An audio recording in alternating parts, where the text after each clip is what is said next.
tricks are well. And he's not a lunatic. He's a bachelor soul.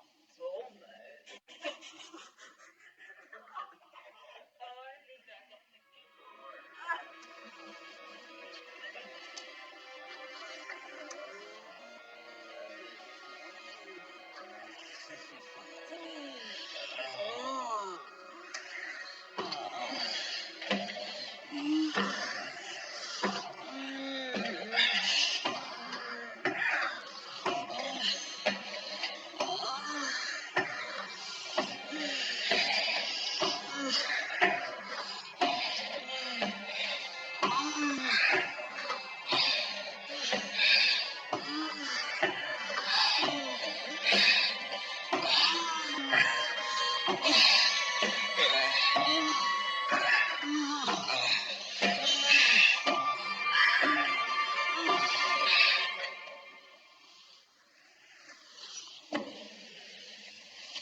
Patrick?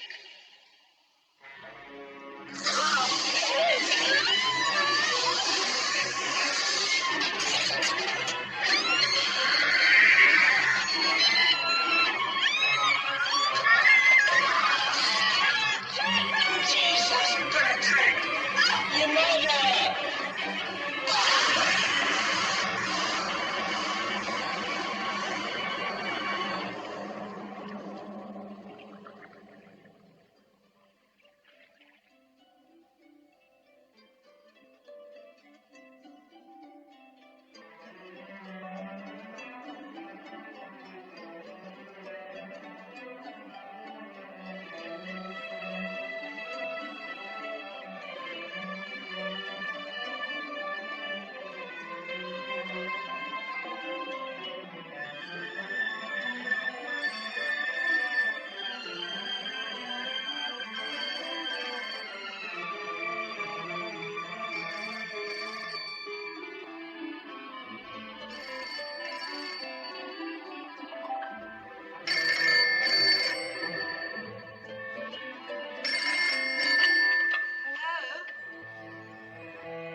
How'd you get my number?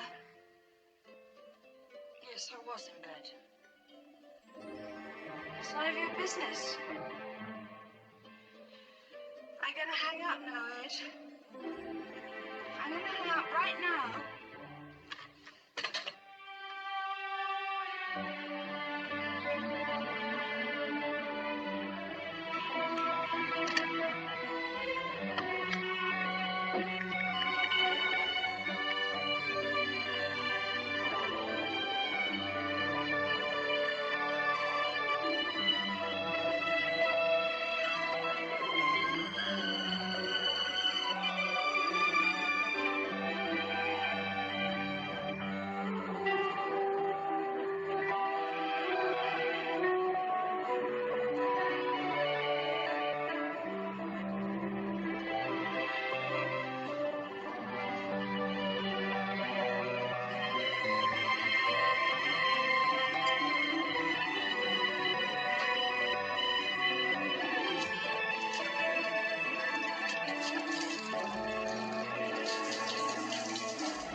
Could you tell me where Matron Cassidy is, please?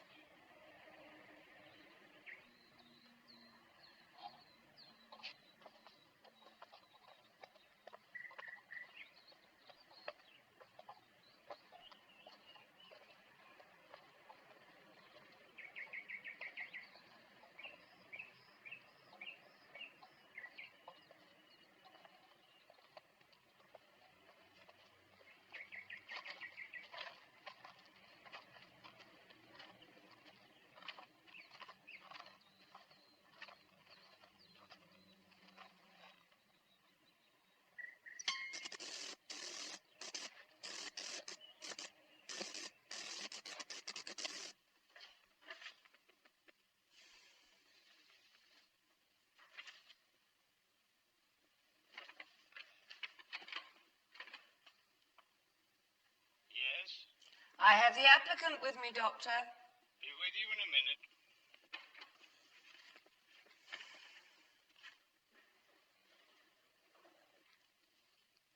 Your last letter of recommendation is dated 3.5 years ago. You haven't worked as a nursing sister since then? No, I stopped when I got married. You haven't worked as a nursing sister in this country? No. Could you handle some typing from time to time? Yes? Any children? No. And Mr. Jacquard approves of your returning to shift work? We're separated. I see. Why? Oh, it is none of my business, Mrs. Jacquard. But let's be frank. We are not interested in restless housewives who resign at first threat of a soiled bedpan. Why did you choose the Rocher Clinic for your comeback, Mrs. Jacquard? The agency suggested... Because we are only a small clinic, some applicants presume that our standards are less rigid.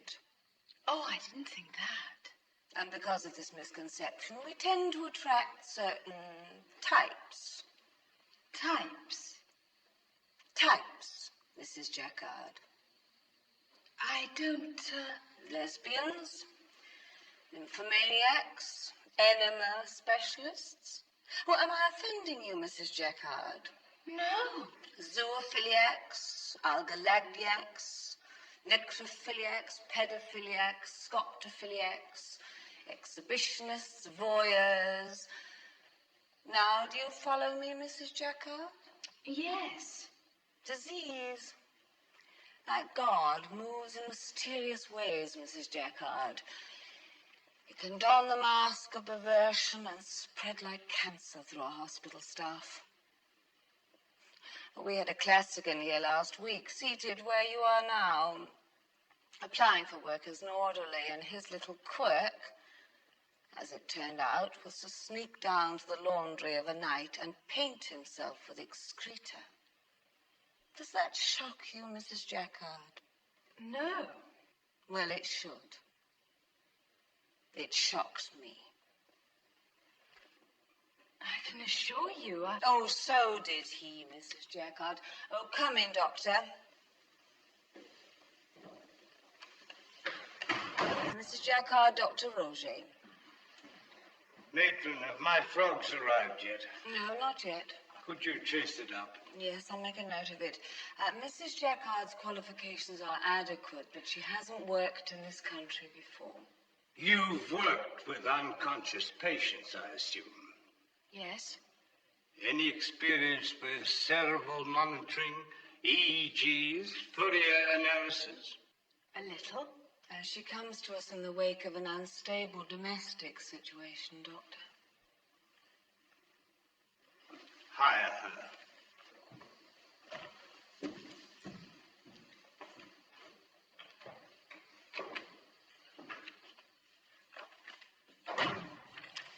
Dr. Roger owns this hospital, which gives him the privilege to have final say in borderline cases. But let me make it very clear to you, Mrs. Jacquard.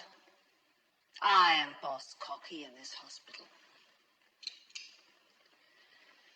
The salary is minimum, the hours abominable. And I should insist on the option to terminate you without notice. Yes, that's fine. When can you begin? Well, today, if you like. Yes, matron. Oh, this is Sister Jacquard, Sister Williams. Hello. I'd like you to find her a uniform and then have her relieve Nurse Panicale in room 15. Room 15, matron? That's right.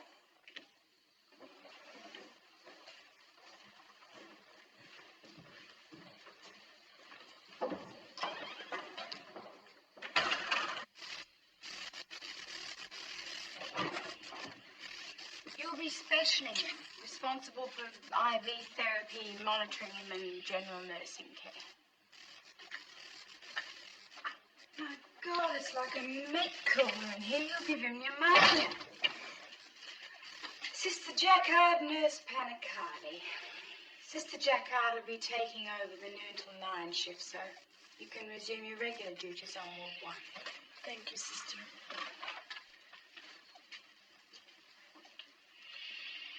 And this is our friend Patrick.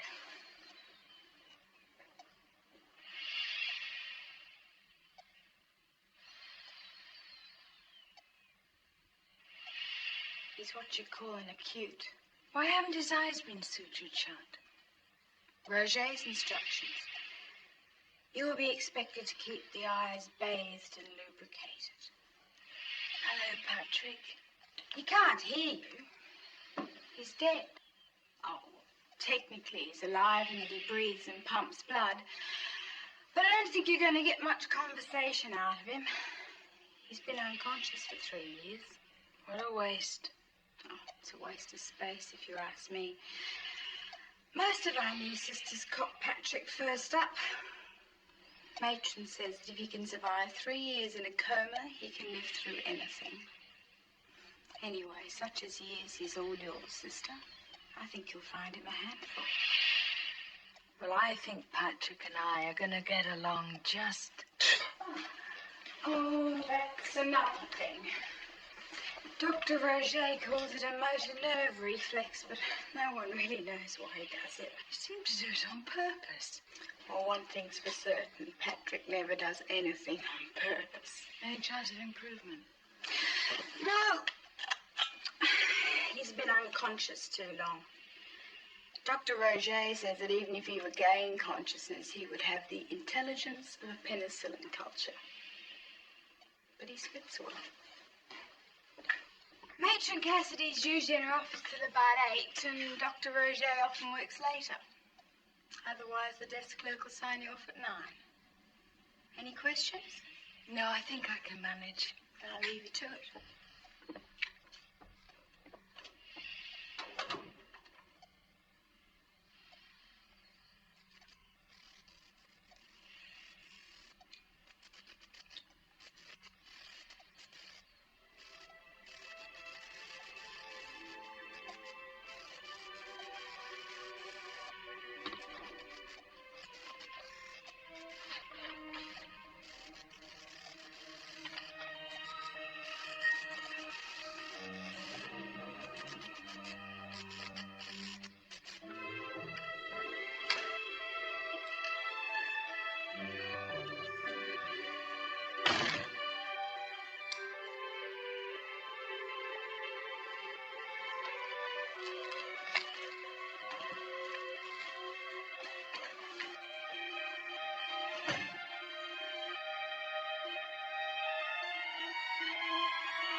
And how's our creature from the id this afternoon?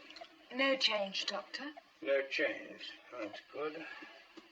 Has he moved his bowels yet? Not yet. You'll let me know when he does. Jacquard, isn't it? Yes, Doctor. He spits, you know. And what is your learned pronouncement, sister? I like him. Come in. Come in. Your frogs have arrived, Doctor. Good, good. Put them down.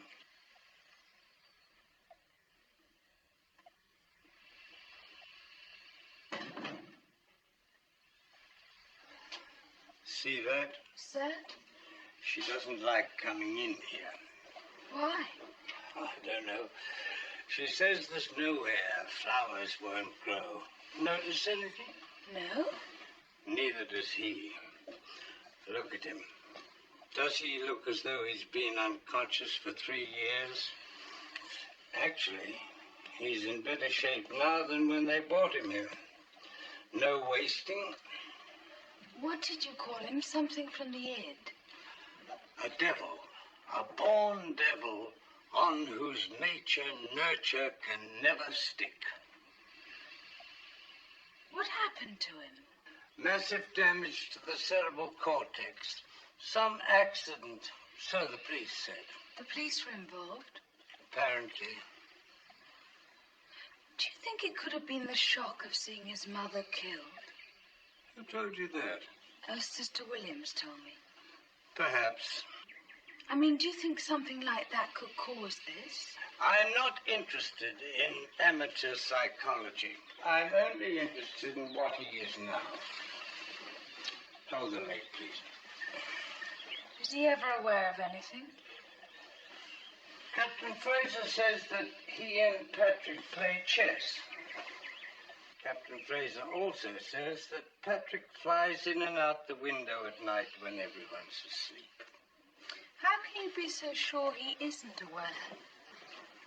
160 pounds of limp meat hanging off a comatose brain.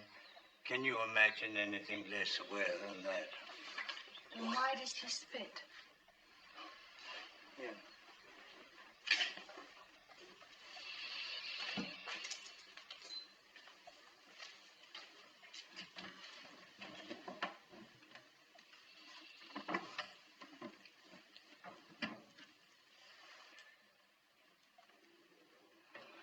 I'm inserting the needle into the base of the skull.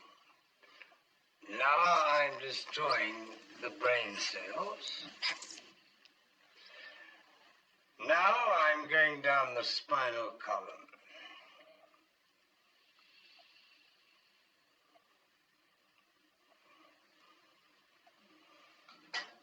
Hold out your hand.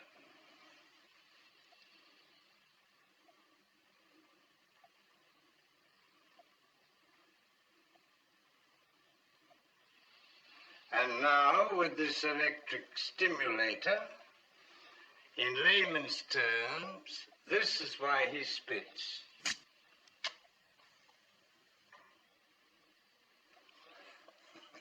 See? Come, sister. We're not going all watery at the knees over a frog, are we?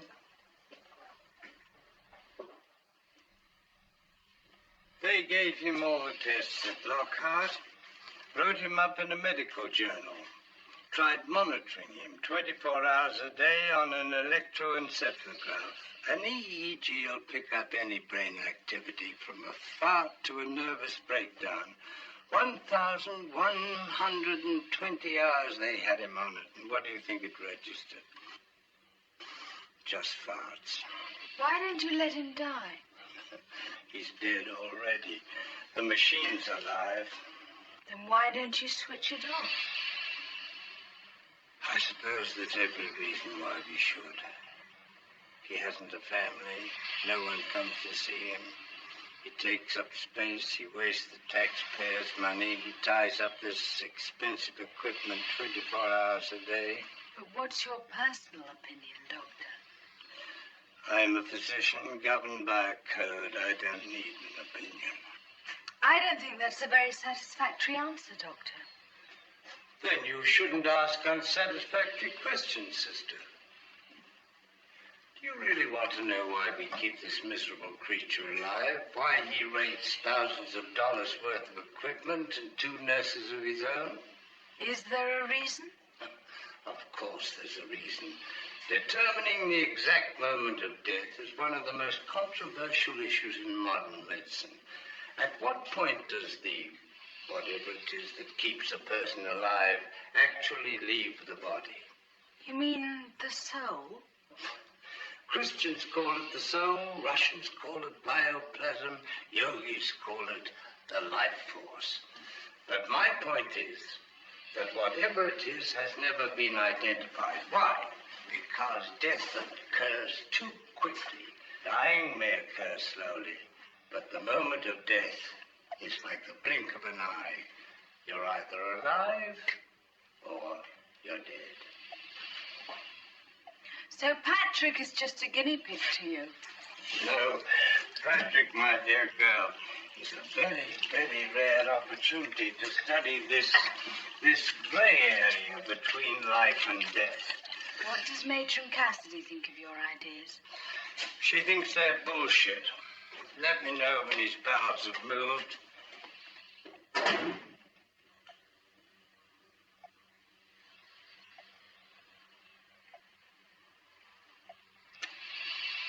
Well, what does he know anyway? You probably just haven't had anything to say, right? Hello? Is anybody in there?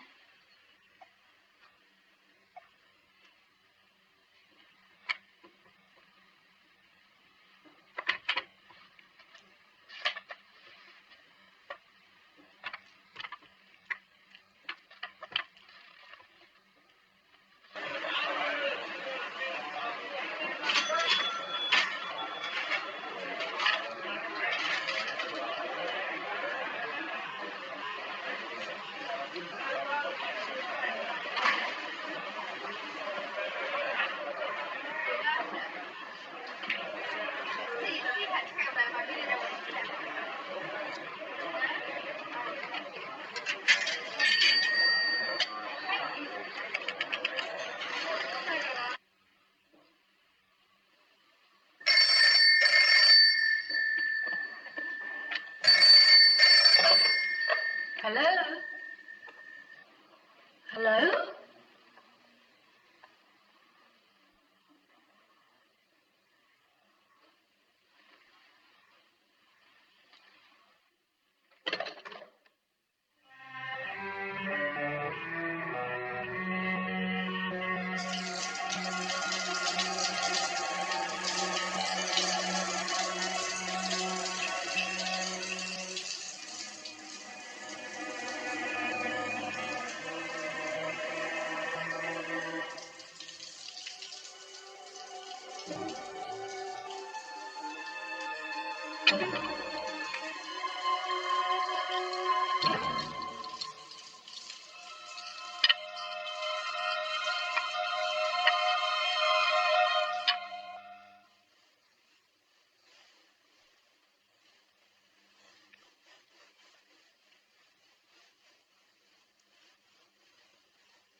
you finished, Ed?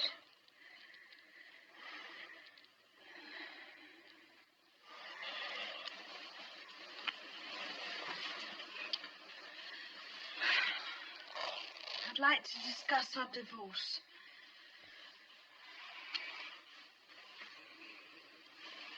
Divorce?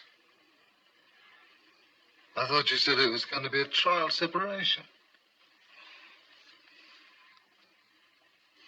Well, it's hardly a separation if you're going to follow me about everywhere and break into my flat like some mad mauler.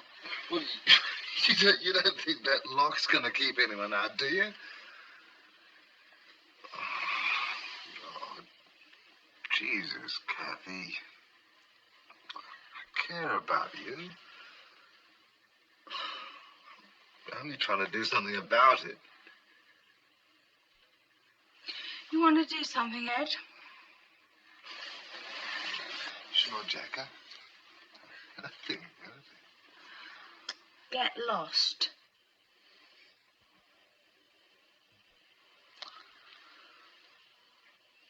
I see.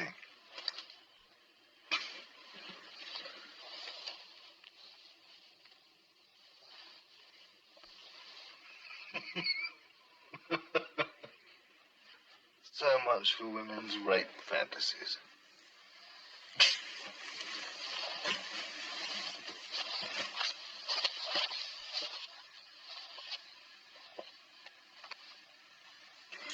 I just don't want any involvements for a while. I want to be alone in them. It won't work. You cut yourself off pretty soon. The nerve endings die and you'll be no better off than Patrick here. Ed accuses me of being frigid. Rubbish. How would he know? Look, it's your body you're walking around in. It's you who's got to make all the decisions about how you feel.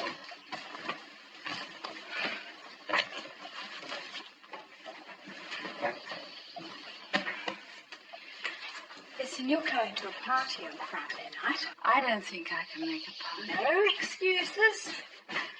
Brian's parties are always good for what ails you. Matter of fact, so is Brian. Who's Brian? Dr. Brian Wright. He's a neurosurgeon at Southern Gen. And, all right, if you like the Playboy type.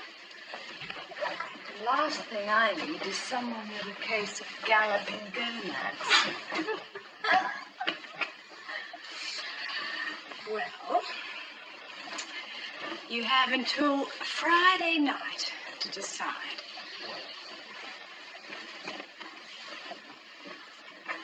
I'll think about it.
Listen, do you want to take my car? Have you got something teed up with Lord Boots?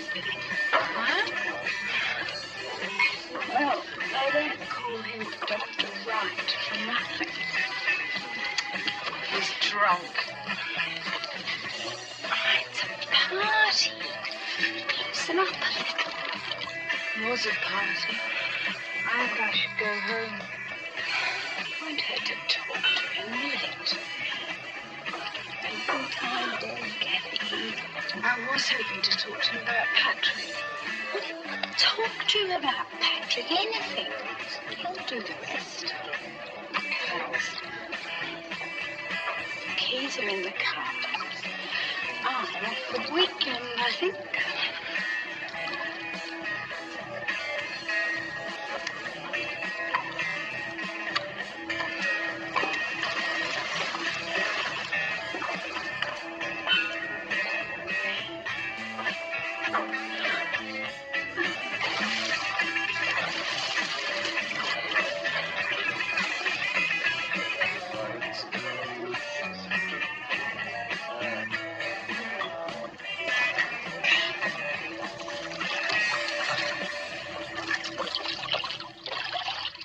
So where were we then? Pardon? Who are you? Kathy Jacquard. Where have you been? Down there, listening to the stereo. I always do a couple of laps after a heavy night. Clears the head. I'm Brian. Yes, I know. We met earlier. Oh.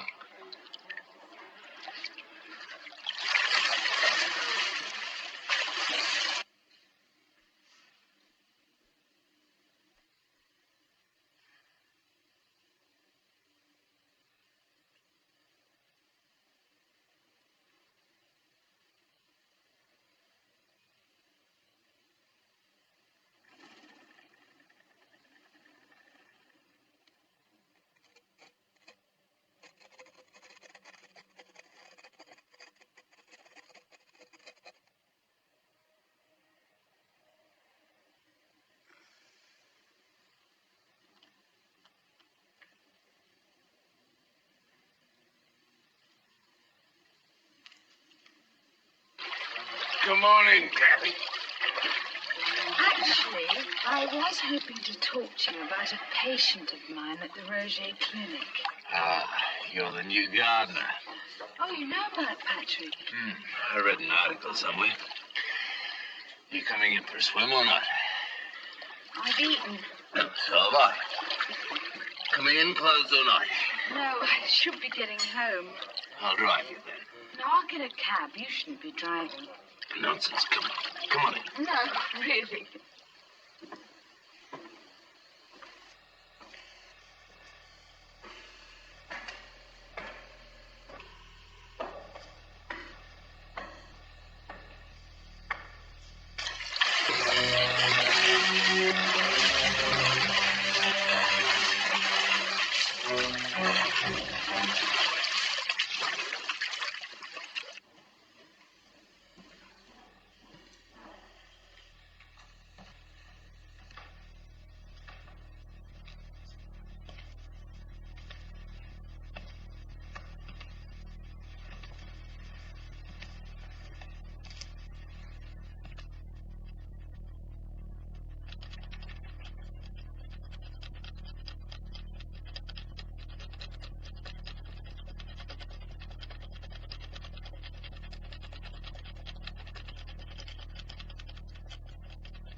It's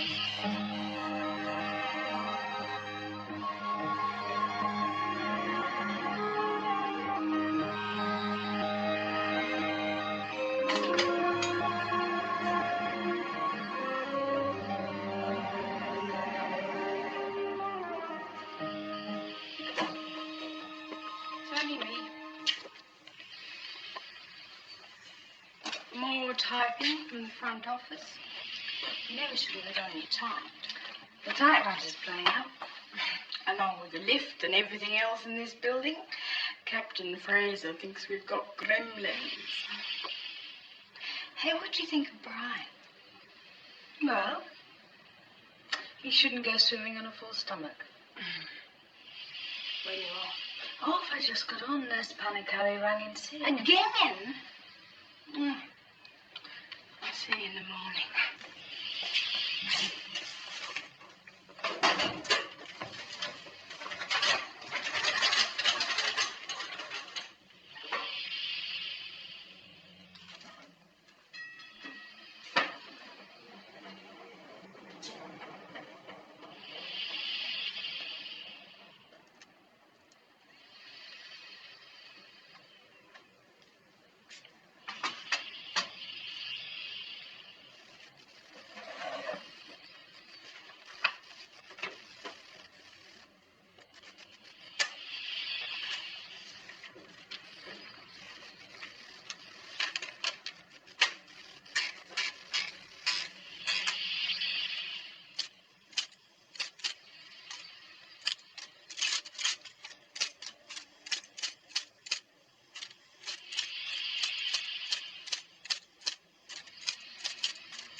Patrick, can you hear me?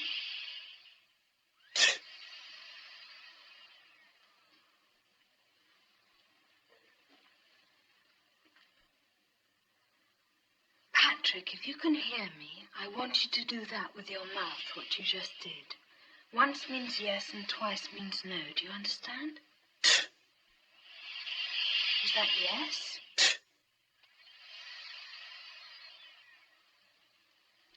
Do you know where you are? Do you know who I am? Can you see me?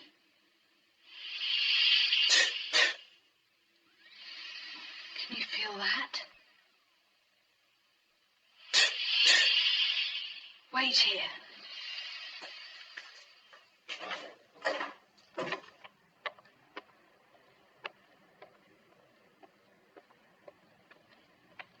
Matron, can I show you something in room 15?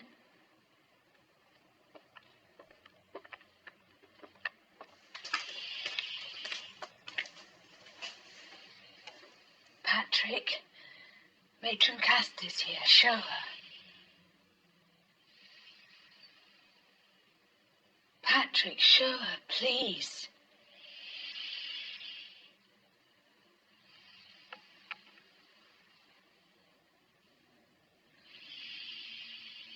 He spits.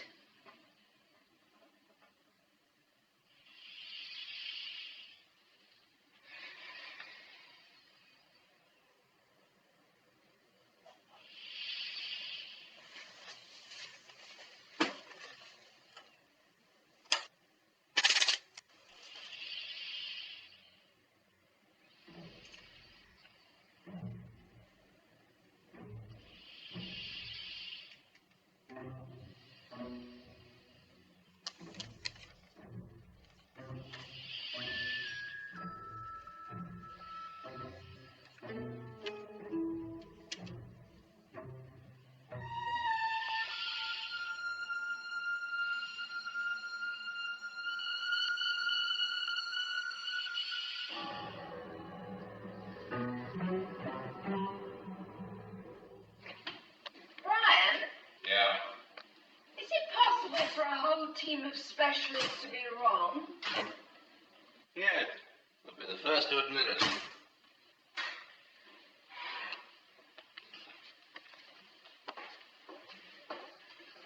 Most of the time, we're just piddling on our shoes. Well, aren't we? I prefer to think we're helping the sick and injured.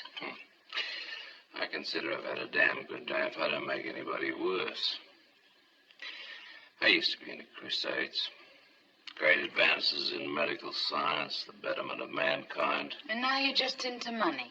No, I'm filthy rich. I think it's the parties, mainly. I don't believe a word you're saying. All right. Let's talk about you. Let's talk about Patrick. All right. Here is the brain. 2 cerebral hemispheres, each divided into lobes. Frontal, temporal, parietal, occipital. Now, within each lobe are over 100 million nerve cells and fibers, any one of which is capable of conducting a message to the cerebral cortex. You follow me? I learnt that in my first year of nursing. Well, it's the easy part. Now, sure, we can probe around and find the nerve that's responsible for wiggling a patient's toes. But when it comes to the more sophisticated functions of the brain, we're in the dark ages. And what you're after is probably the most sophisticated function of them all. The nebulous bridge between the conscious and the unconscious. You mean the soul, the life force? Do I detect a note of sarcasm?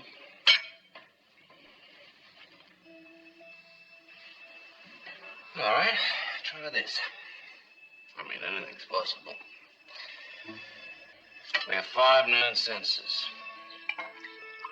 Now, a man who loses any one of them, his sight, for example, automatically compensates for the keener sense of hearing, finer sense of touch. Now, Patrick, with all 5 senses cut off, if there is such a thing as a 6th sense, he's had 3 years to develop a beauty.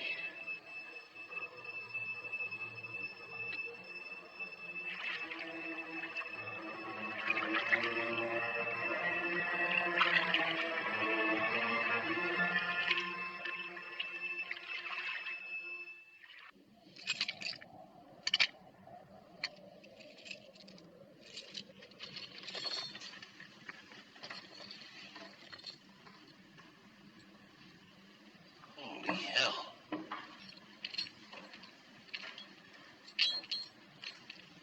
Wait here.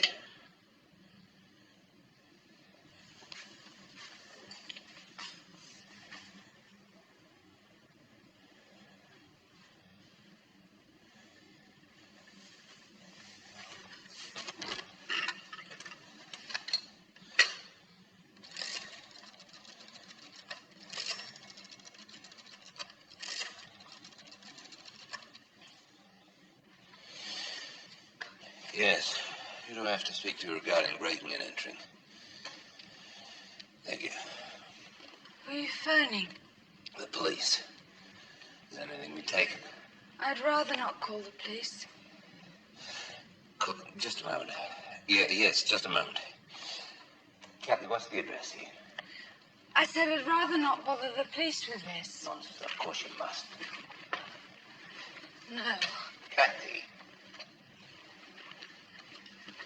You're a janitor. Somebody breaks in and wrecks your flat and you don't want to report it. It's all right. It is not all right. He could come back. If he comes back, I can handle him.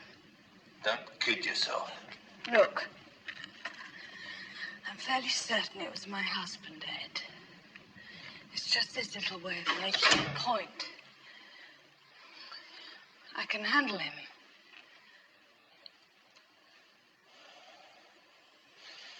Go on. I'll help you clean up. I can manage, thank you. Kathy. I said I can manage, Brian.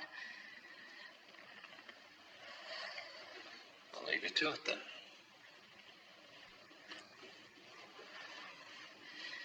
Brian, I'm sorry. Thanks for caring. Tell me something. If this hadn't happened,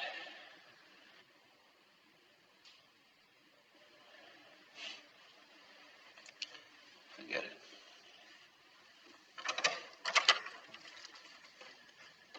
Take care.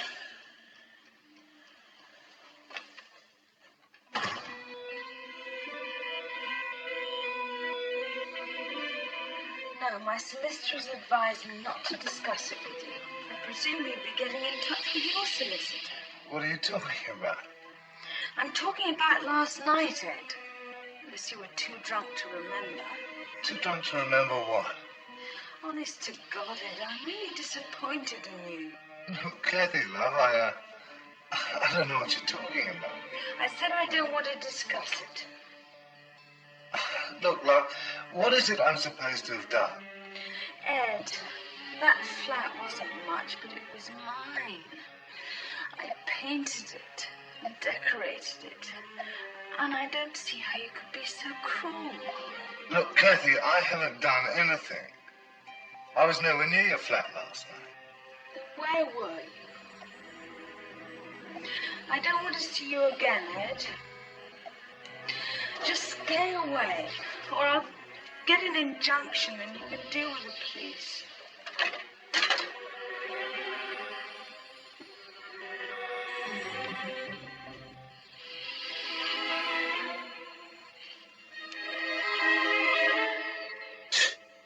You bastard! Oh, I'm sorry, Patrick. I'm sorry.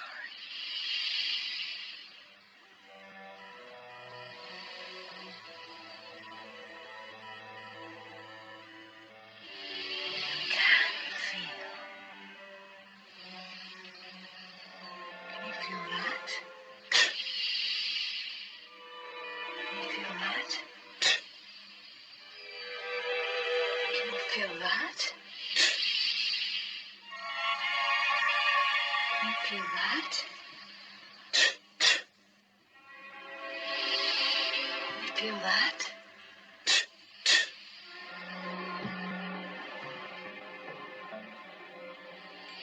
Can you feel that?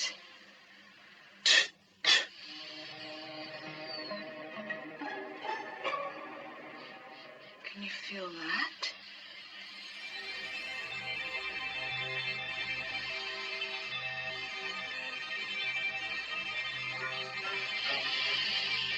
You can feel that, can't you?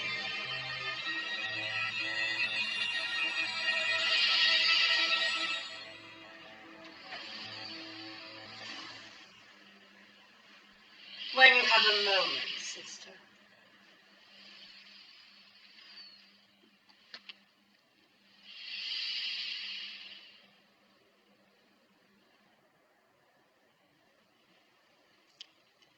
Do you believe in euthanasia, sister? Well, I don't believe in wandering about with an ampule of... Do you believe in a passive sense, in allowing someone to die for his own good? I don't think anyone has the right to play God.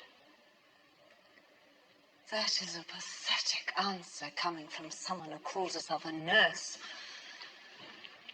Do you think we should close down the hospital and all go home?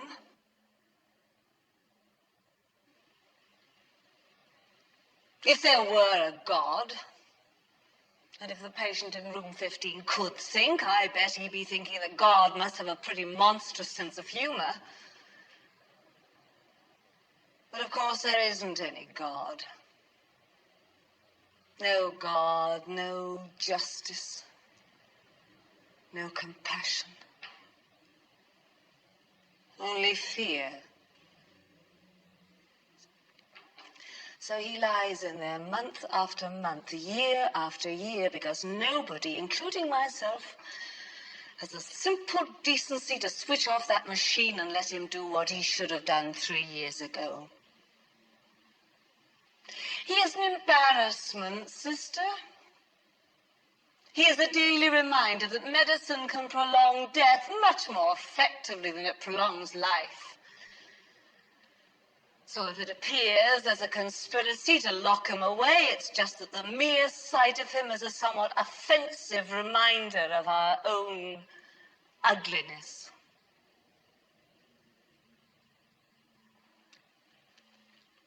And then you come along.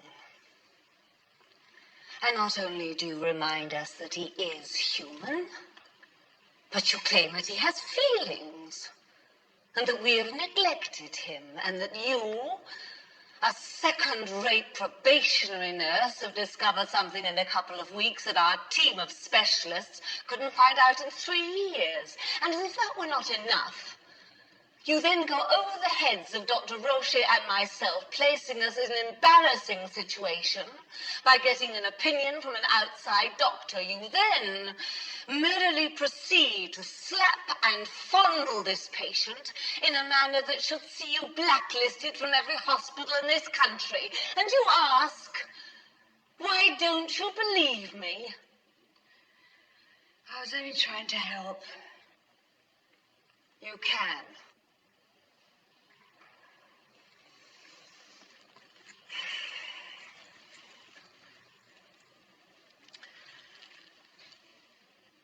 I'm not going to sack you.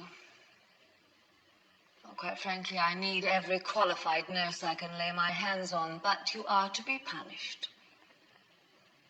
And your punishment is that you shall continue to be responsible for the patient in room 15, and you shall prove that I was not mistaken in hiring you. Now, I expect you to do exactly as you are told, no more and no less, and I expect you to keep your nose clean, your mouth shut, and your hands off. Yes, matron. And now get out of here.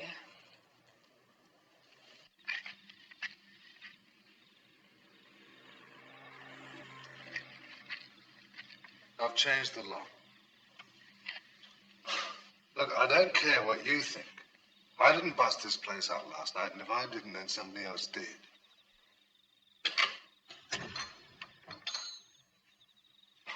Well, someone's got to look after you. Look, the painters will be in tomorrow. I'll probably fix the furniture myself. That carpet needs cleaning. I'll borrow Phil's rig and I'll fix it on the weekend.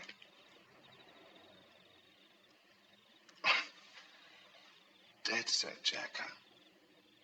I didn't do it. You know, Ed, I've had such a rotten day. I'm rather pleased to see you. What's that smell? Oh, that smell. That is tuna casserole. Good God. Well, tonight's on me. Ed Jacquard, gentleman chef, handyman. Look, come on, sit down. Sit down. Put your feet up.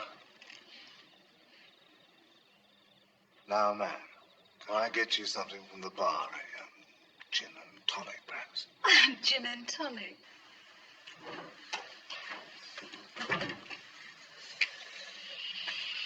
Can you help me?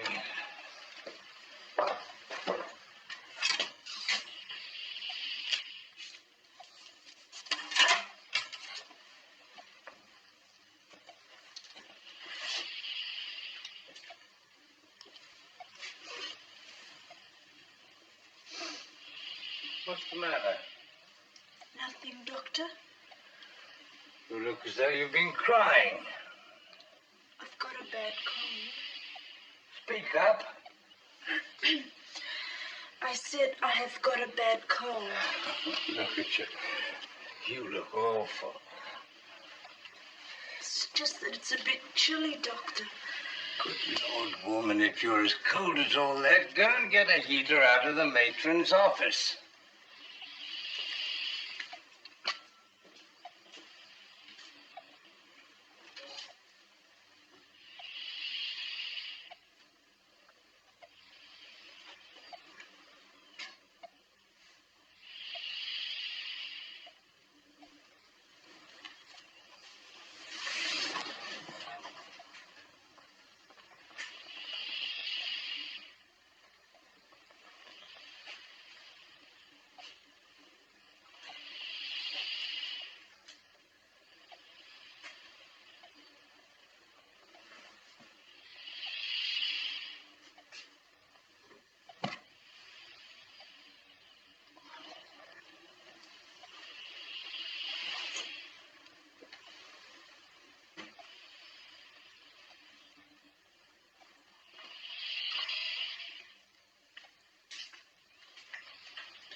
I would have thought you would be used to it by now.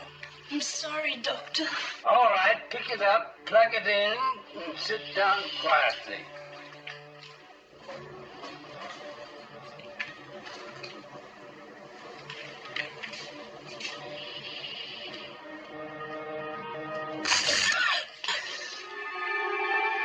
For Christ's sake, have matron get a replacement. Go home, go to bed, and don't come back till you can function without breaking anything.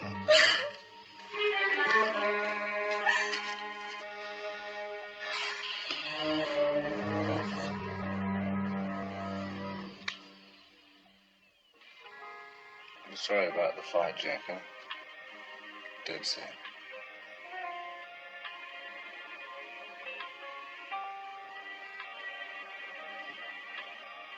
What went wrong? I don't know, Ed. A lot of things. Leaving home, coming here. It wasn't your fault, Ed. But you should try being boxed in for 24 hours a day with nothing but full blank walls to stare at. And you'd come home, drunk, stumble into bed, sleep. And then you'd turn around and say I was the one who was hung up.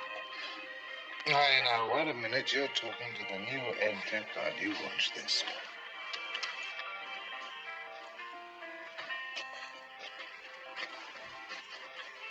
As from now, I'm completely awful. Finished. Cigarettes? What can I do to make you happy? That sports car? I'll buy you the sports car. Then you'll have all the freedom that you want.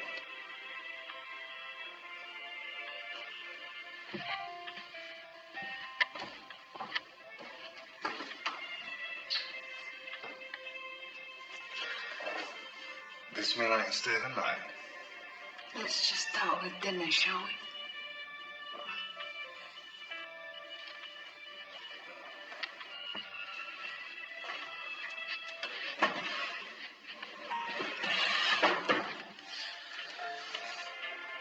You know, if this Patrick person turns up, you'll have to give him a tap with the cold spoon.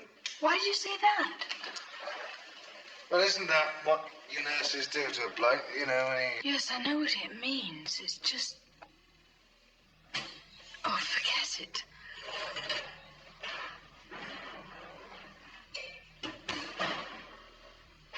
Chimney casserole, a la Jacquard.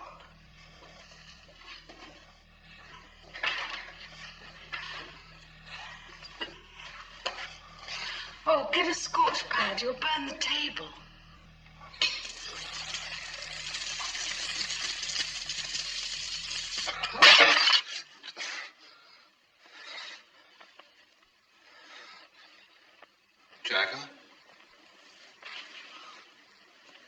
I never felt a thing. Still don't.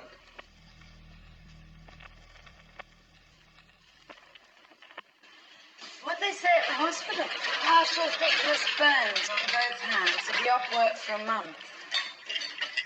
Hello, Mr. Windsor. You had a nice lunch? How are the Sparrow people? Okay. You're getting back with him then? Look, I'm only going to cook dinner for him one night. What about Brian? Oh, I don't know. Look, I don't want to shove him down your throat. But I mean, I know he fancies you. Why don't you give it a try before you go back to Ed?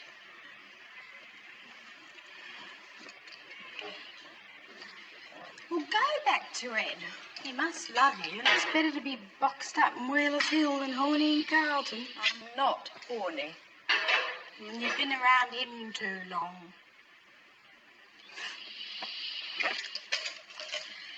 You want a good piece of advice, Kath? Get out of here before you end up like Matron Cassidy.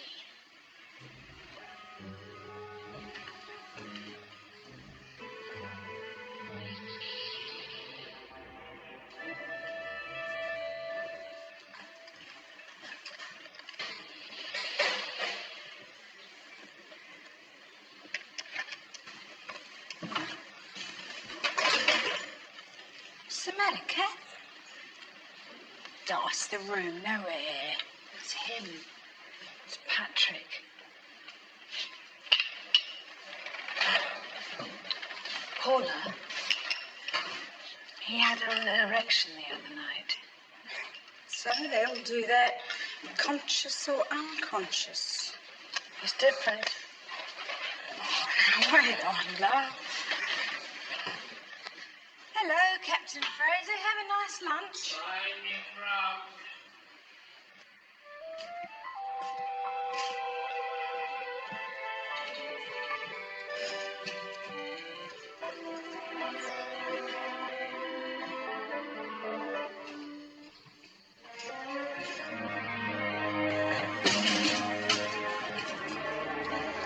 Lift's broken again. Matron said nobody should use it to use the stairs. Oh.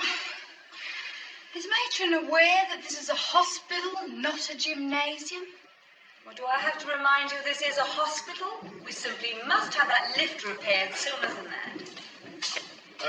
Matron, I want you to do something for me. Now, hold on, please. Look, I am rather busy, Doctor. I want all the early reports on Patrick. Anything to do with the details of his accident. Well, I imagine one would have to contact the police for that information. Fine. Hello? Yes, well, then I suggest you make our lift a priority. What's that? It's a cerebral functions monitor. Where did it come from? I won it in a card game. Is this related to anything I should know about, Doctor? I have a new theory. I'm going to try some ECT on Patrick to see if I can shock some response out of him. What do you think? Since you ask, I think it's disgusting. Yes. Yes, but it's worth the try. I'd love to, Graham, but I can't. Nurse Panicali rang me sick and I'll be here all night. No, I'm busy on Thursday night. No. Oh, I don't know, maybe. It's a bit up in the air at the moment. Hey, Brian, you didn't mention our conversation about Patrick to anyone, did you? Well, yes, but I don't want to talk about it over the phone. There have been some interesting developments. I'll ring you, all right? Yeah, I promise. I gotta go now. Okay? Bye.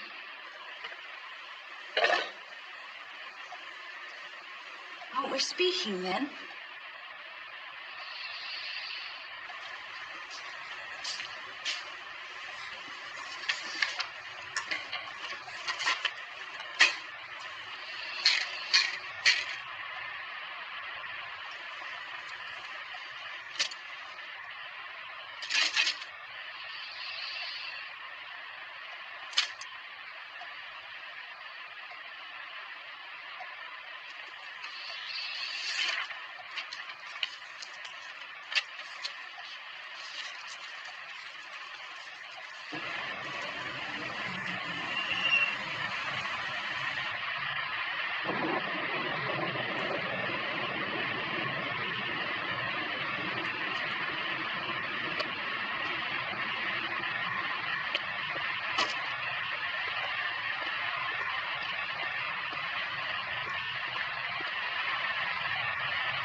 Hello, anyone there?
Patrick, I didn't type this, did I?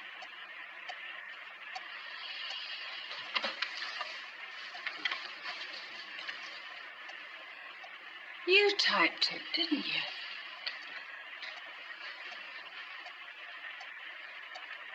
Didn't you? There, Patrick. Show me there.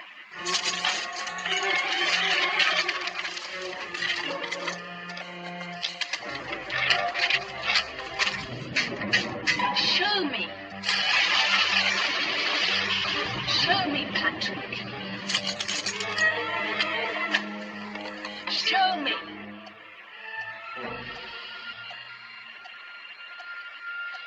I've got all night, Patrick.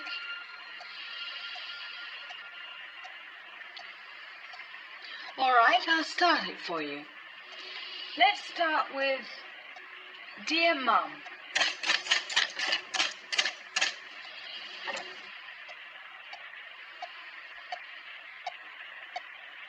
Is that your mum or my mum?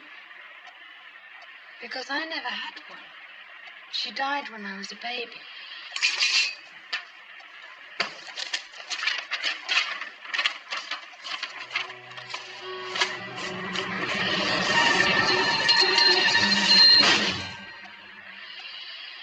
Well, aren't we a clever boy?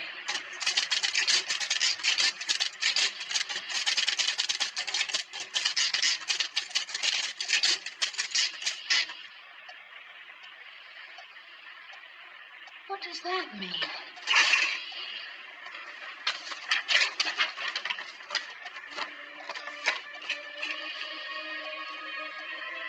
Dear Mum.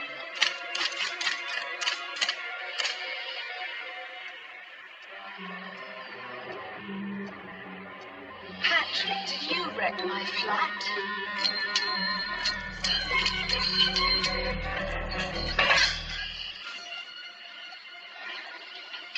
Why are you doing this?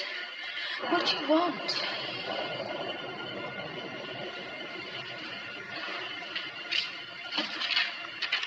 Ed burned his hands, but it serves the bastard right. I didn't type that. When he came on a bit strong, I fixed him up in his own swimming pool. What did you mean by that? Patrick?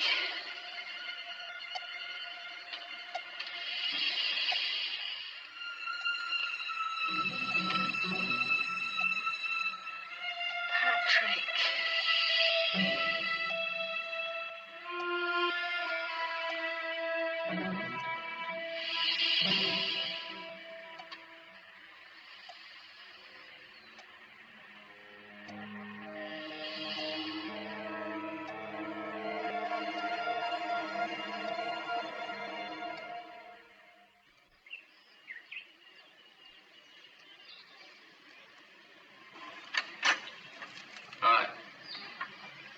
I get you up. Oh, come in. You have a heavy night or something? Yeah. Anybody I know? Yes, Patrick. Yeah, let me do that.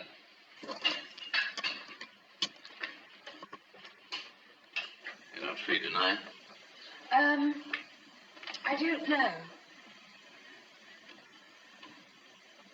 I mean, thanks. I just don't know. So how does your garden grow? Patrick, what are the interesting developments? I told you, I don't think you'd believe me. Why not? Matron Cassidy didn't. Dr. Roger wouldn't. I'm not sure if I believe it myself. Try me. What do you call it when someone has the power to make things move around the room without touching them? Magic. There you are. You see, I told you wouldn't believe me. I'm sorry. It's called psychokinesis.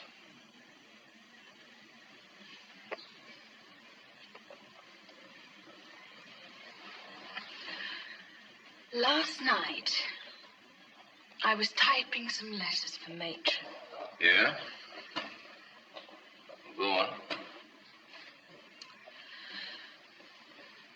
Well, I was typing this letter, and I had a lapse of concentration, you know, like a daydream. And when I came to and I looked at what I typed, well, wait a minute.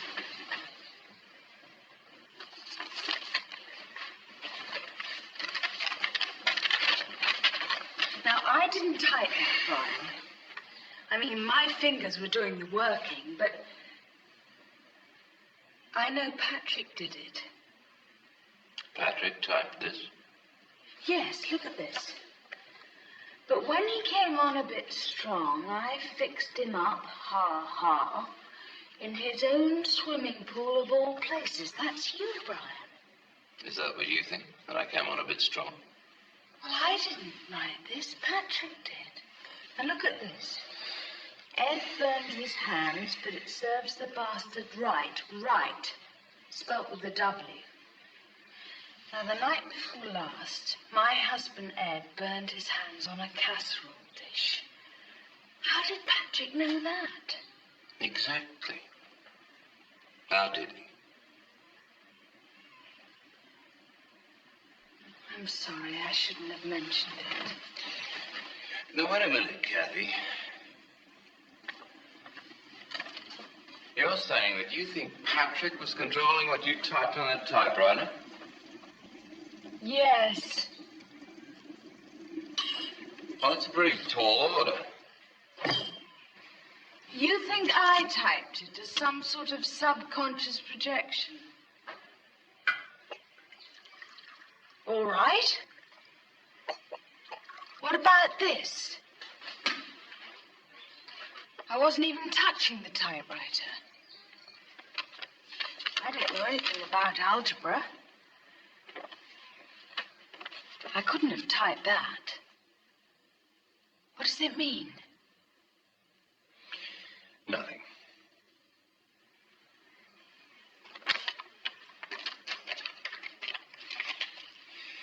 Kathy, I've seen a man levitate. He really raised his body into midair and held it there. I've seen a Filipino cab driver remove a cancer with a rusty bread knife. So don't accuse me of narrow-mindedness.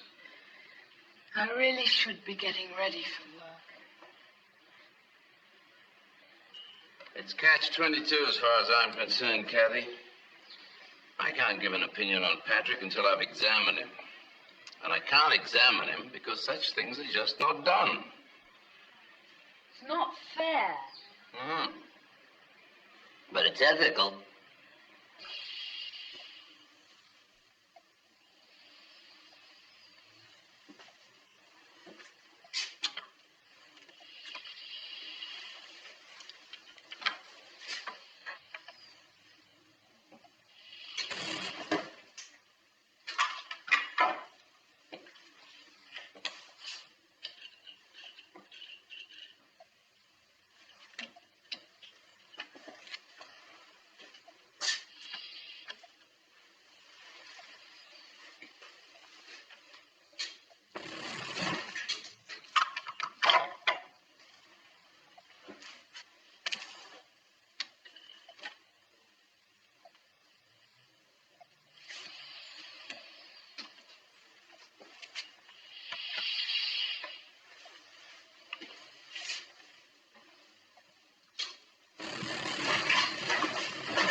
Oh, Sister Jacquard, Matron wanted to see you as soon as you came on.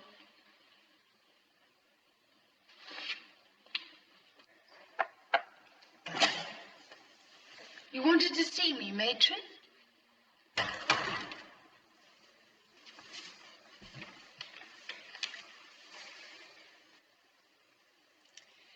You will recall that when I hired you, it was on condition that we reserve the option to terminate you without notice. Yes. Well, I'm afraid I will have to exercise that option. I would like you to collect your things and leave the building immediately. Why? I never indicated the position was permanent. Is it something I've done? Very well, I'll be frank, Mrs. Jacquard. I don't think you are cut out to be a nurse in an institution like this. It's because of Patrick, isn't it? It's because I know too much. If anything, it's because you know too little. Even your typing has become erratic. It's because Dr. Wright asked permission to examine Patrick, isn't it? I really had hoped to avoid a confrontation, Mrs. Jacquard. I have a very full day. You can't do this. I can, and I have. Now, will you kindly leave?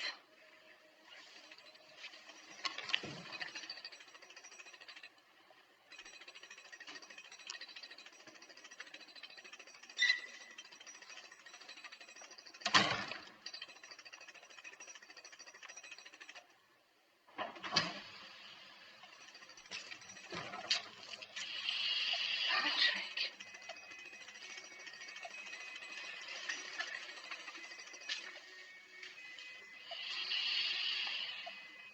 What have they been doing to you?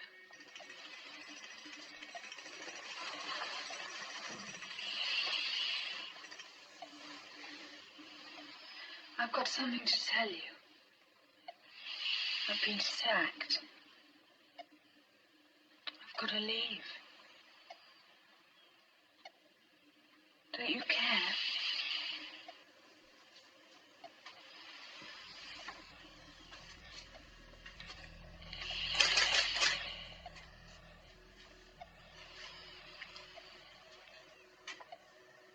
I can't stay.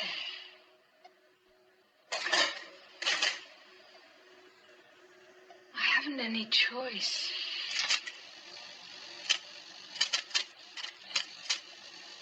How can I help you when you do absolutely nothing to cooperate? What are you afraid of? Why don't you want anyone else to know?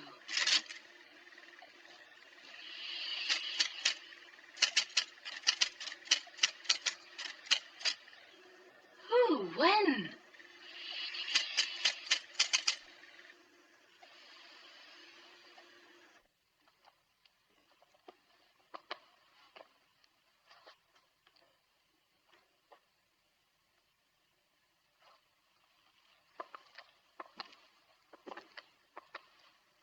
I'm going home now. Good night, matron.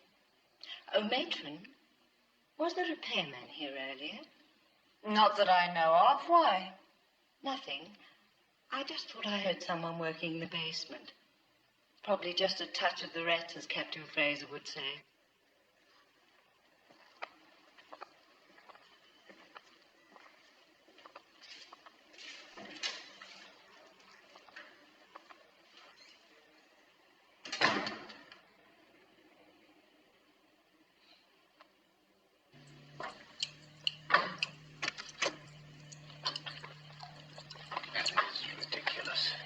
Well, don't do it then.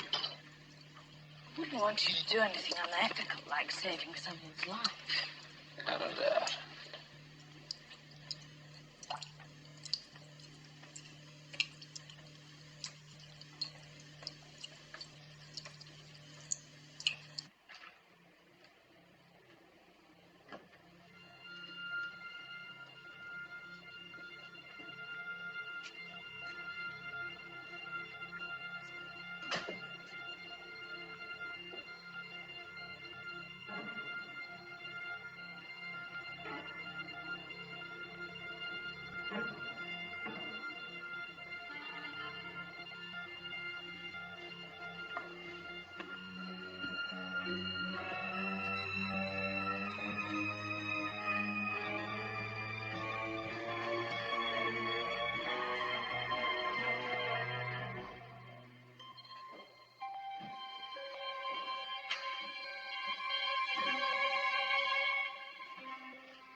He's in the wall.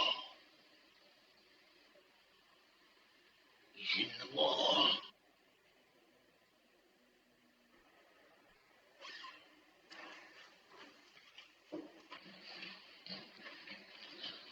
Captain Fraser, what are we doing out of bed? Oh.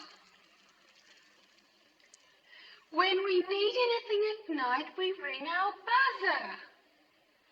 Captain, well, come with me and I'll get you changed.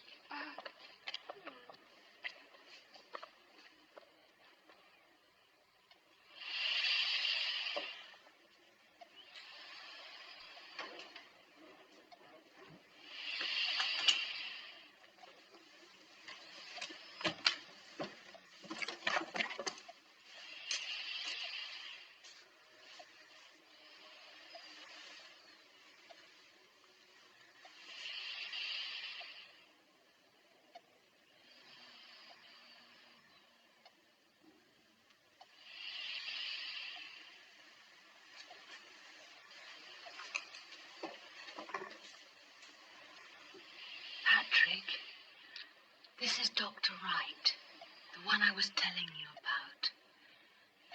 He knows. He's going to help you.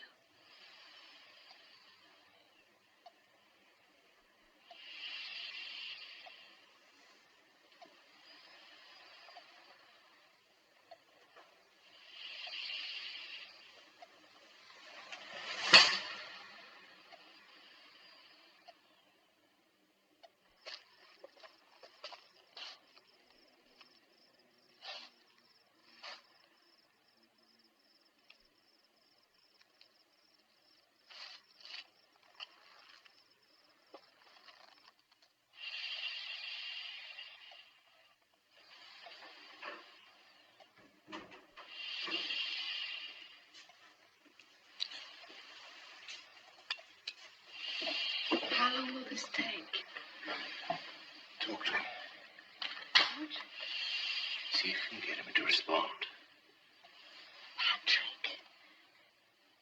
Please, Patrick, for God's sake.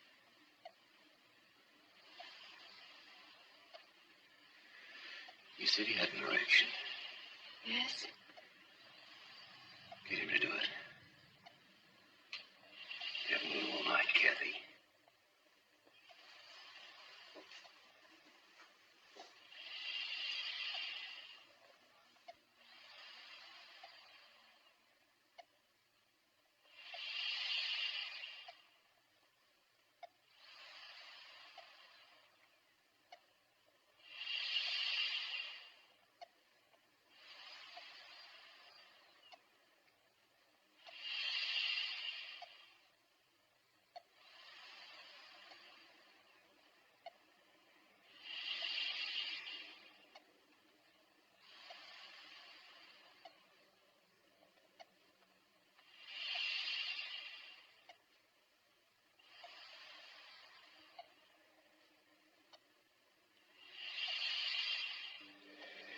All right. Let's try something else.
This. I want to try his reaction to strobe.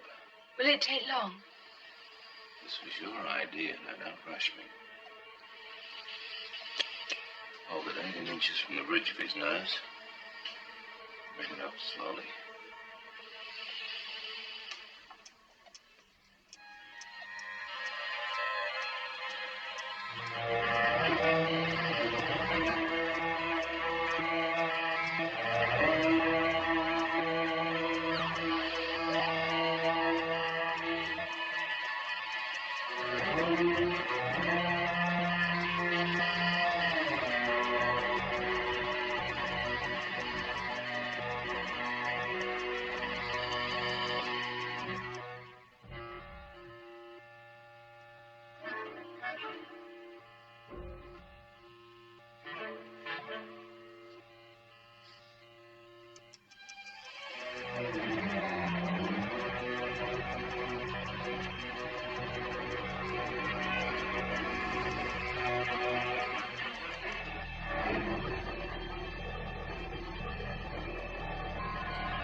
Yes.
Hello? Oh, hello, Paula. Well, no, I hadn't intended to. No, I was dismissed yesterday. What's wrong? Well, what's wrong? What's happened? Yes, of course. I'll be there in about half an hour.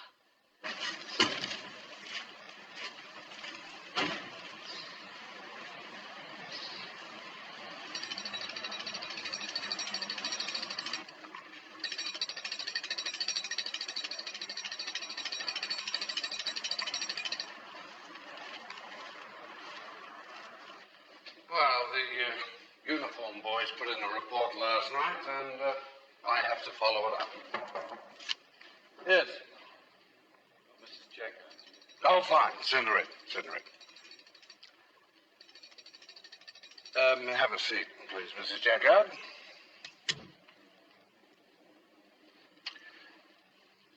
Yes, Doctor. Well, the point that I'm trying to make is that the power was off throughout the whole neighborhood for just under 1 hour. And yet every electric clock in this building seems to show the correct time. We have our own emergency generator in the basement.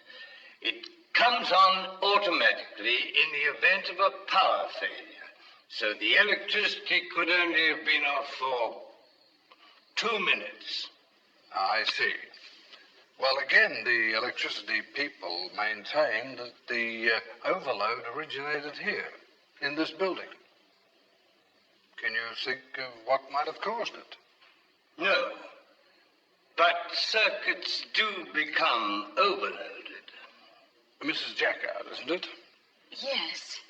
You're normally responsible for the patient in room 15 from noon until 9 p.m.?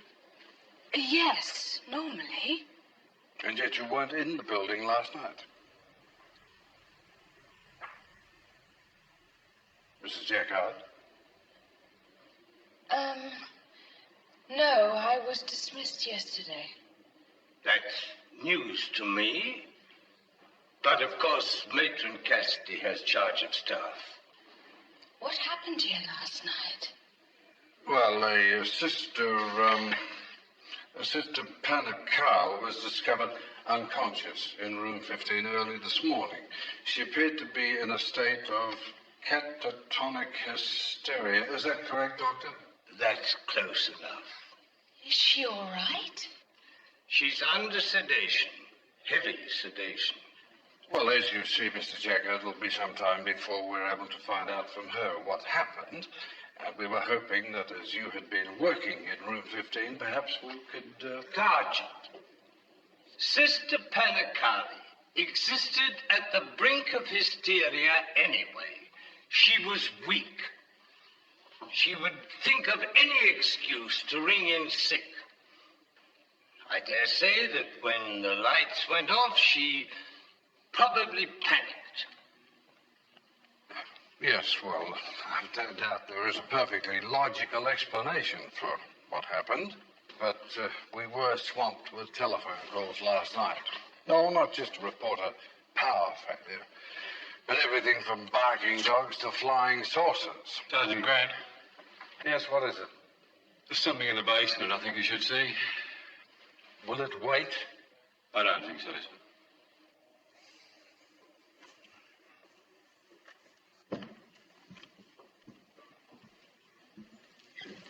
Doctor, it's Patrick. You know it's him, don't you?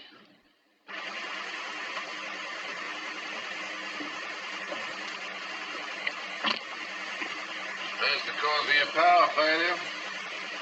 Not a pretty way to go. Make a connection across those terminals, buzz bars vaporize, molten copper.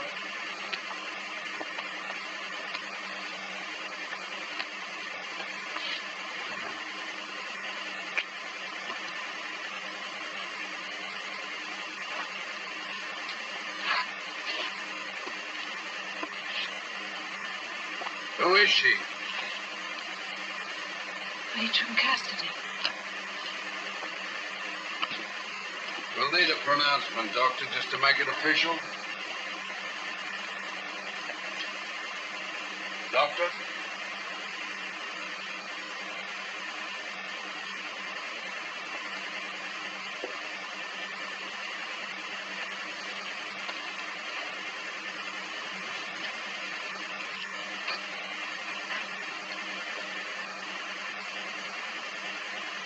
What do you suppose she was doing down here? Replacing a fuse, I suppose. I don't know.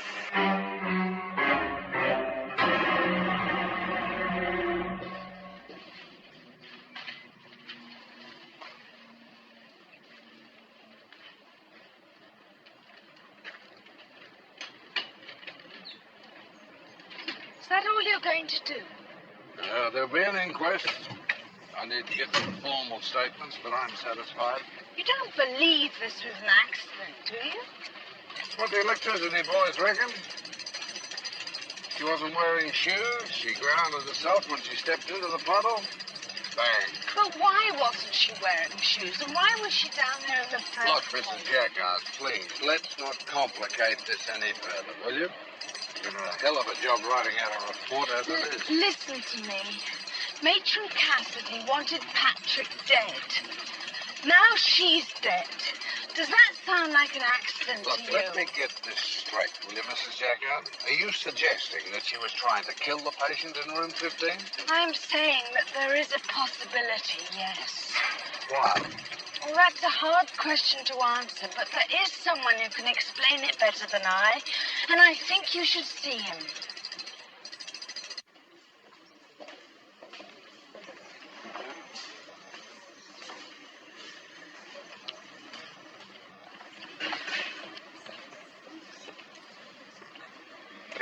Brian.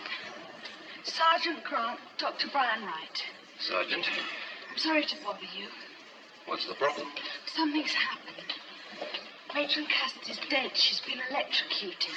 I'm sorry. Sergeant Grant's investigating the case. Oh, when she says I'm investigating the case, it seems Brian, pretty straightforward to me. Matron Cassidy was trying to switch off the power when she was killed. Well, we don't know for certain. She was trying Don't to you do... see? Patrick was right. He said someone would try to kill him last night, and she did, only he stopped her. He stopped her? Patrick. The one that's been in a coma for 2 years? 3 years. That's why I thought Brian might be able to explain better than me. Well, I'm not quite sure what you want, Kathy. Brian, I know this is awkward, but Matron's been killed. I'm sorry, Kathy, but how can I help? Tell him about psychokinesis. Kathy, I'd be happy to give the sergeant a 4-hour lecture on psychokinesis, but I hardly see that it has any bearing on Matron Cassidy's death. Brian, he's going to think I'm mad if you don't say something. Kathy, Tell him about that night in the pool. you mean the night I got the cramp? You didn't get the cramp, you know that. It was Patrick. Well, Patrick certainly seems to get around a bit. Kathy, darling. Don't patronize me. I think we should tell him about last night. Oh, I hardly think that's a matter for the police. Are you going to tell him or shall I? Mrs. Jacquard. Tell him, Brian. Mrs. Jacquard, would you please wait in the car? Mrs. Jacquard?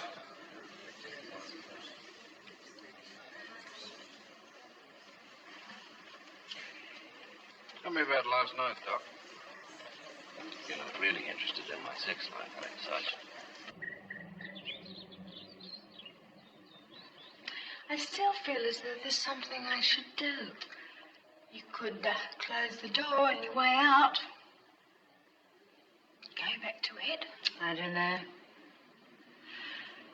I'd give it a try. Yeah. Thanks, Paula. Thanks for everything.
Phil, I'm trying to find Ed. Have you seen him? No, he's been off work for 2 days. I hadn't thought of that. I'll check. And Phil, if you see him... Yeah, a bit. Okay? Bye.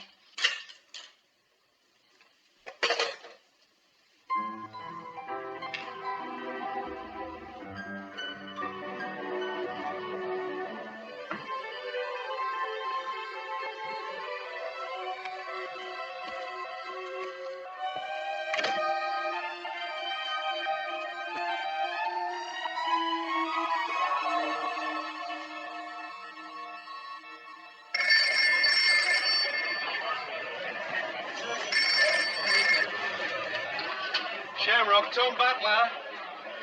Who? Jacquard. Ed Jacquard.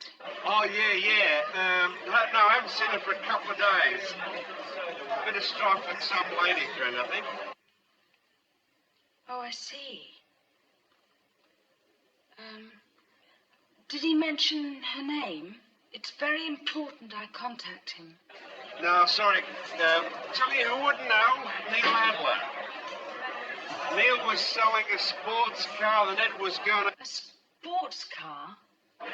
He was going to surprise him with it. Oh, I see. I see. No, it's all right. I think I know who this lady is. Do you have Neil Adler's number? Yes, I'll wait.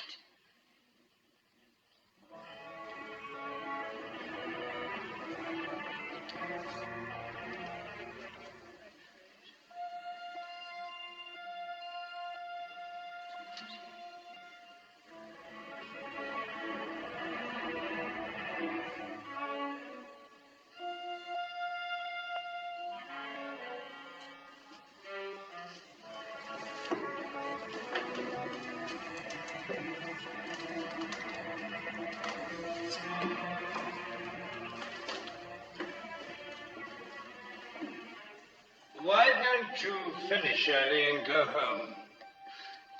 You go home? I'll look after everything. Doctor, are you Williams, sure? I'm still in charge here. Please, just go home and don't worry.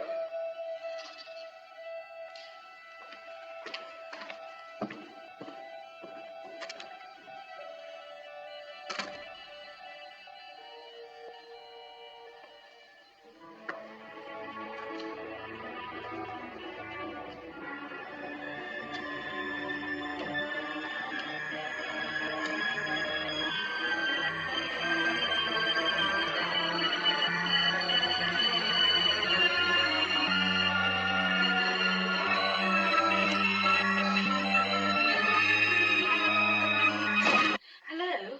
Is that Neil Adler? I'm trying to reach Ed Jacquard. Oh, I was told he was going to see you about a car. This is his wife, Kathy.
Grant.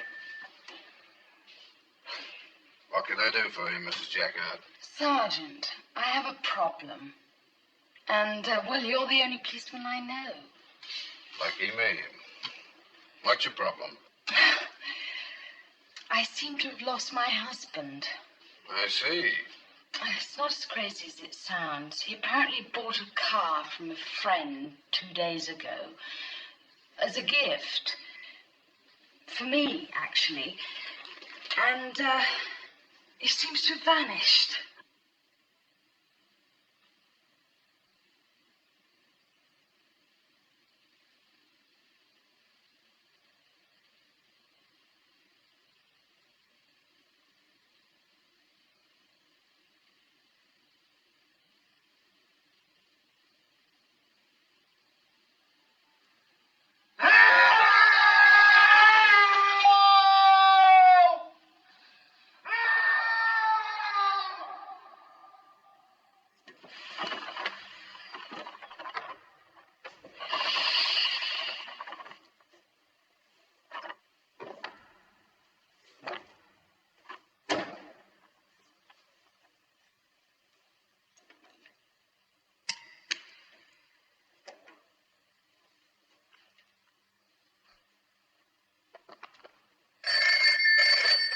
Hello? Grant here, Mrs. Jackard.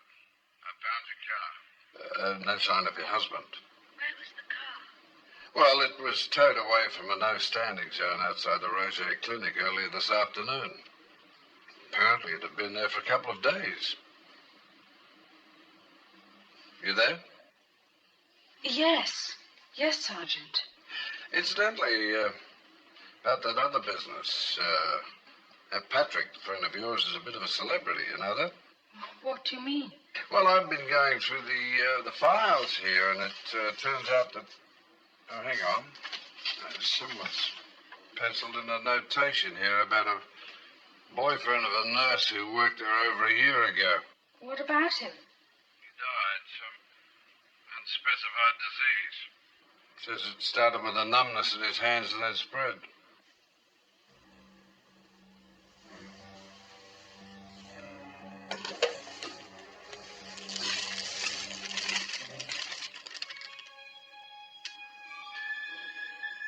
You there? Mrs. Jackard?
He made me. He did it. We've got to kill him. You've got to help me. Look.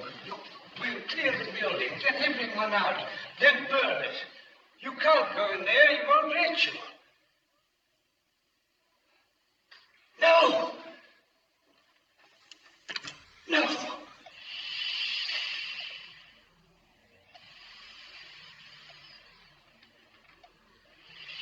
What have you done to my husband?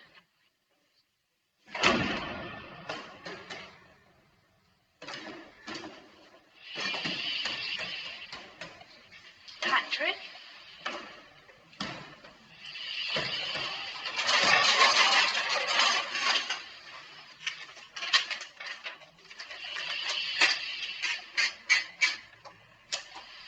is he?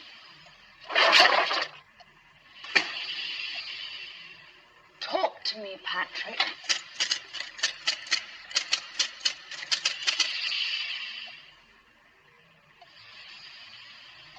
Is that it?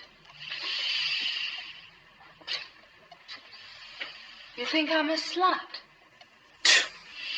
Why? Because I've been unfaithful? Because I won't belong to you? Is that why you murdered your mother, Patrick?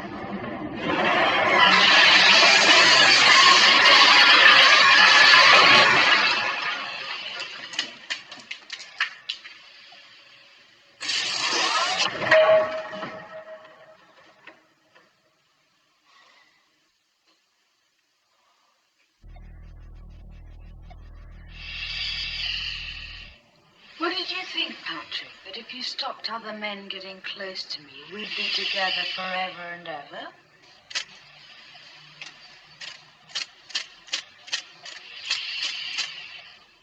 Love?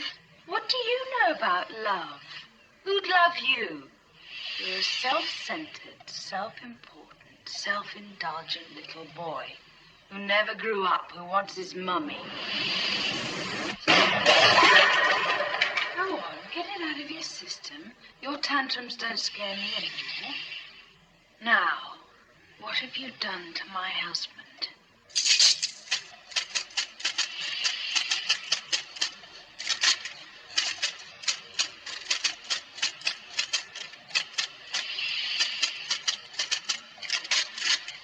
Where is he?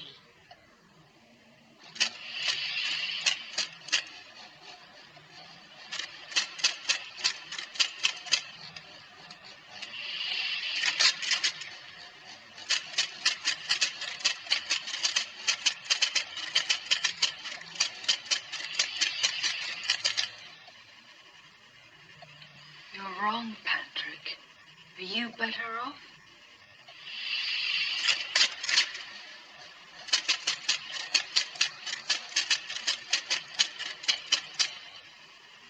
What?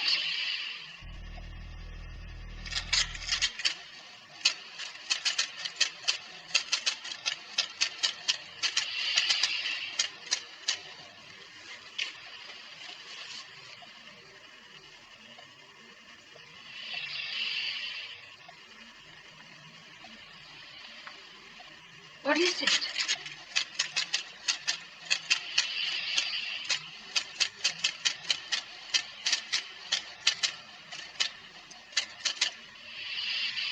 I don't understand.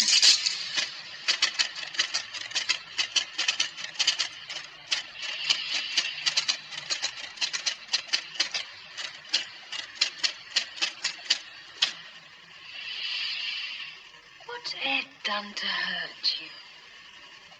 What have I done to hurt you?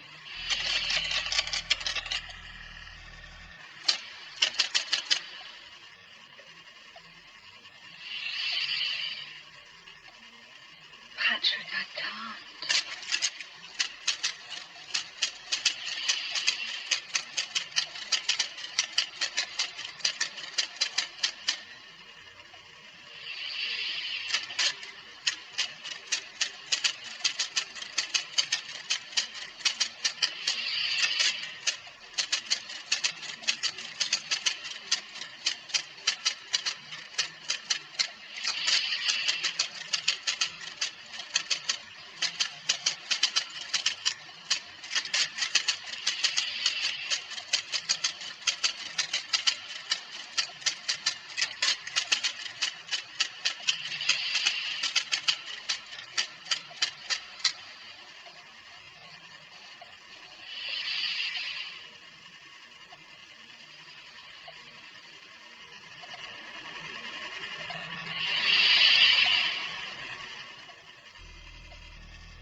Little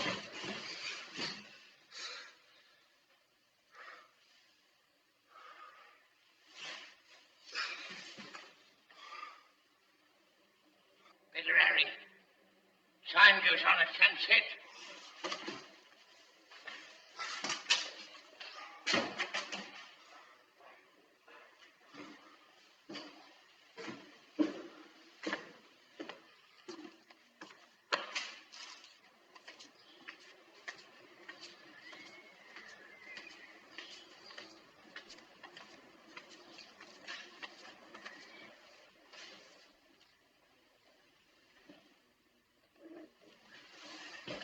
Who are you?